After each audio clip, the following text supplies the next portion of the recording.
l'espace profond? Est-ce qu'il est temps de le faire en bourse et à travers quelle valeur? On va voir ça ensemble alors que les lancements de fusées spatiales se multiplient. Il y a SpaceX, il y a Blue Origin, il y a Ariane, on n'oublie pas quand même Ariane, mais aussi les fusées chinoises, indiennes ou japonaises. Quelle perspective?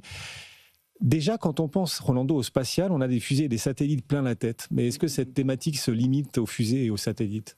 Tu as raison, Guillaume. Souvent, les investisseurs, le public, quand on pense au spatial, on n'imagine que les satellites, que le fusée.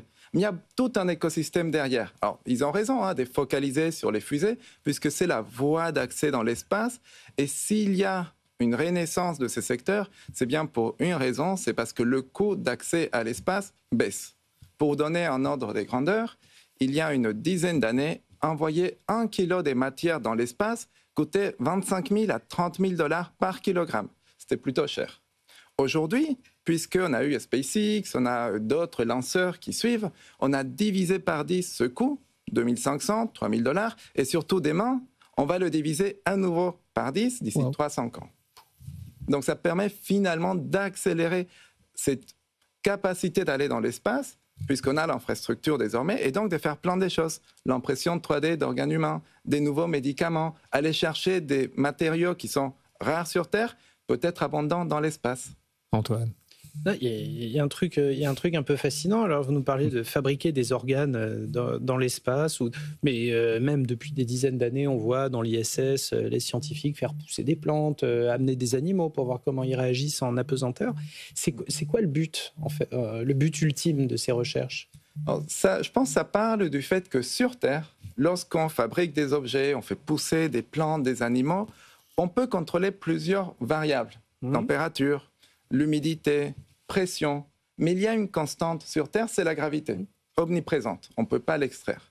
En revanche, lorsqu'on est à l'ISS, qui est aujourd'hui notre seule station de fabrication des R&D dans l'espace, alors demain, il y en aura d'autres, plutôt privées, mais à l'ISS, dans ces 400-500 km au-dessus de la Terre, la gravité n'est presque plus présente. On va parler des microgravités. Et cette absence de gravité, on l'a démontré empiriquement, permet de fabriquer des objets pareil que sur Terre, mais avec des propriétés ou différentes ou améliorées. On prend l'exemple de la santé. Une même molécule, une même formulation pour une médecine qui est fabriquée sur Terre, si on la fabrique dans l'espace, les cristaux vont grandir mieux, ils vont être plus robustes, ils vont être plus purs, il n'y aura pas de sédimentation, et donc le même médicament injecté en patient sur Terre va être plus fort et surtout mieux toléré. Pareil sur l'impression 3D. Sur Terre, on le fait sur les organes humains. Mais il faut mettre des supports le temps que le tissu humain se consolide un peu. Dans l'espace, on est un apesanteur, on peut donc imprimer en 3D sans ces supports, donc des structures plus complexes. On est en train d'imprimer en 3D des poumons, des cœurs. Donc il y a toute cette innovation qui s'est faite. Donc c'est finalement l'innovation dans l'espace au service de la vie sur Terre. Vous nous faites rêver avec toute cette innovation et concrètement, sur quelle valeur on peut investir? C'est ça qui est intéressant. Le spatial reste, je pense, un peu éclipsé par d'autres grandes thématiques qu'on adore chez Itavera, comme l'intelligence artificielle ou d'autres.